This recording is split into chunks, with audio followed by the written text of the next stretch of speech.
Good evening, Richmond County, and welcome to your Tuesday edition of Live at 5. I'm Sarah Minks. On a Tuesday in June, mothers who lost children to distracted driving took a minute to speak. The mothers stood alongside North Carolina lawmakers who are pushing for legislation requiring drivers to put down their phones.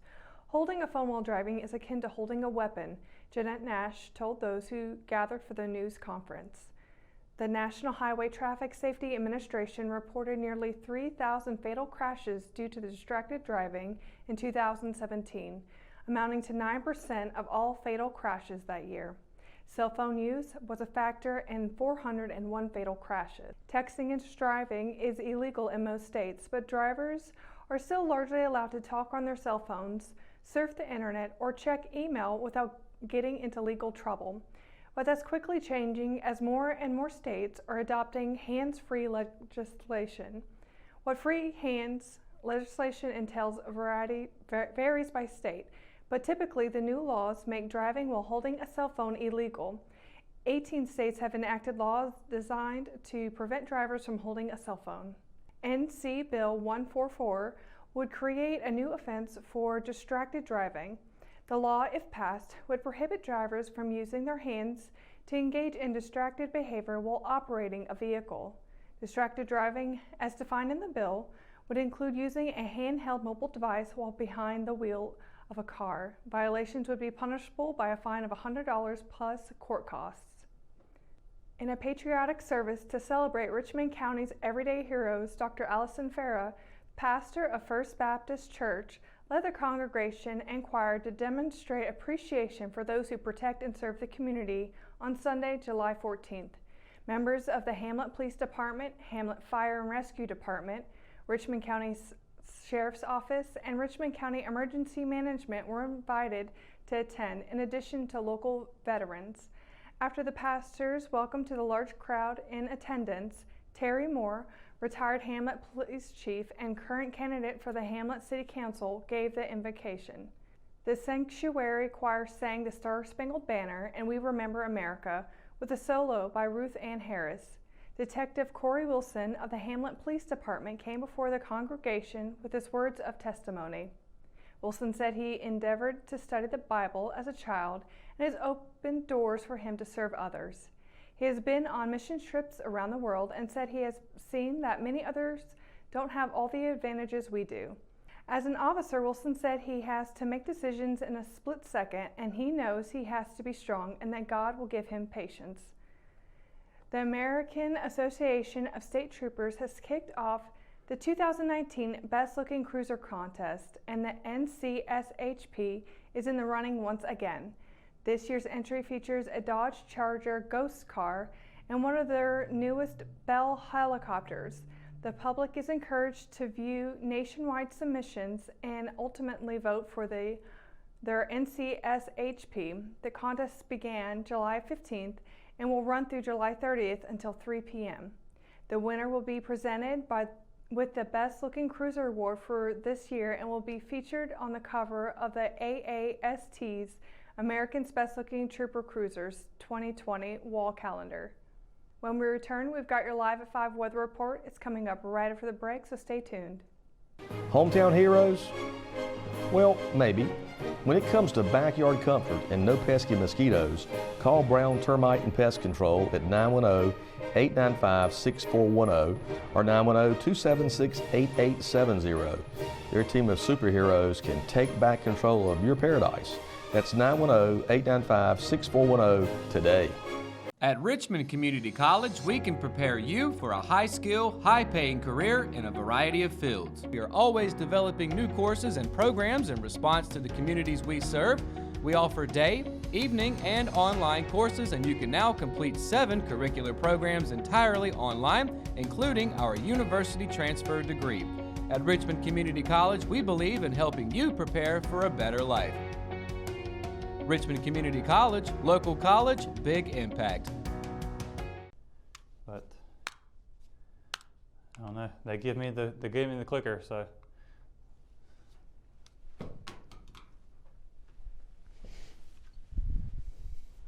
All right. McNair Auto Sales is the place to buy your pre-owned car, truck, or van. To be the best, it takes big selection, friendly staff, and great pricing. We guarantee a no-hassle buying experience, and financing is available right on site. So come see us today. We're located at 1026 East Broad Avenue in Rockingham. And remember, with over 40 years of experience, you know McNair is the name you can trust. At Richmond County Hospice, we strive to provide high-quality care to our patients and their families. Whether it's the incredible hospitality at the Haven House or from the comfort of your own home, you can count on Hospice to be there for you. We also offer monthly grief support groups, and our chaplain will be there to hold your hand in prayer. Through our amazing staff and our volunteers, Hospice has made difficult times easier for our community. Call the number on your screen if you feel that you or your loved one may benefit from our services. Richmond County Hospice. Peace, comfort, dignity. Your Live at 5 weather report is brought to you today by Willow Tree Antiques and Gifts right here in downtown Rockingham. And the weather has been really hot, really sunny. Clear skies all around the Sandhills region. And as we continue to look on for tomorrow with the highs and lows starting over in Fayetteville with a high of 97, a low of 78. You might consider that hot. I think I would. Lumberton all the way down there in Robeson County with a high of 97, a low of 79 as well. As we get into Rayford, it'll be a high of 96 and a low of 77, a little bit cooler. As we get into Southern Pines, it'll be a high of 97, a low of 77. And Ellerby with a high of 96 and a low of 76. Rockingham with a high of 97 and a low of 76. Really hot all around the Sandhills. As we move forward into the 7-day forecast, we've got some thunderstorms popping up onto the radar for the 7 days out. And starting with Wednesday with a high of 97, a low of 76, with a heat index of 104, so it's definitely going to look pretty hot for tomorrow. Looking at Thursday though, we got a 30% chance of rain, be a high of 95, low of 76, 30% chance in the evening as well as in the day. As we look at Friday, it'll be a high of 95 and a low of 77 with a heat index of 105. So a little bit hotter on Friday as well, but perfect time to go swimming in the pool. Get off of work, go take a refresher out in the pool, or maybe down at the PD River, whichever one you like to do. Saturday, high of 96, low of 77. Another great day to go outside and enjoy it. Heat index will be at 105 there as well. But clear skies, sunny. You ain't got to worry about anything coming down on you. But Sunday, you might be wanting to look at that radar a little bit more. There'll be a 30% chance of rain with a high of 94 and a low of 75. Monday, we've got a coin toss, quite literally actually. I'm just going to go ahead and do this. So heads, we've got rain coming. Tails, we've got no rain coming. So let's see what we've got here. Heads, so I'm going to say we got rain coming. Yeah, so if we got a high of 93, low of 73, I can guarantee right now though, there'll be no chance of rain at night. It'll be coming in the daytime. Like I said, take a coin, flip it, see how it goes with that. And then Tuesday, we've got a high of 89 and a low of 71 with a 30% chance of rain throughout that day and evening as well. The coolest day though, we're dropping out of the 90s a little bit, so we get back to Tuesday, get into the 80s. I mean, it's only 89, it's not like a big difference there, is it? But right now it's gonna be pretty hot and really sunny. We've got some thunderstorms kind of threatening the area. I would personally like to see some partly cloudy skies right around the mid-80s. That's kind of my ideal. But you know, if any time it's really hot, that you can go outside and get in a pool or get into the river. I prefer the PD River. That's my take. But I do anything with water. So, but anyways, that's going to do it for your Live at 5 weather report.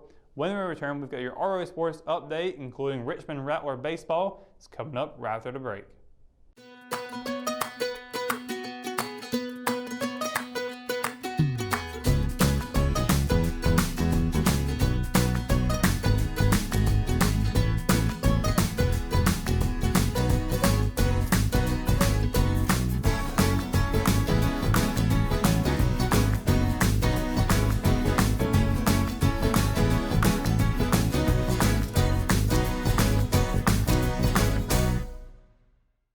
Willow Tree Antiques and Gifts is an occasional shop located at 122 South Hancock Street in Rockingham.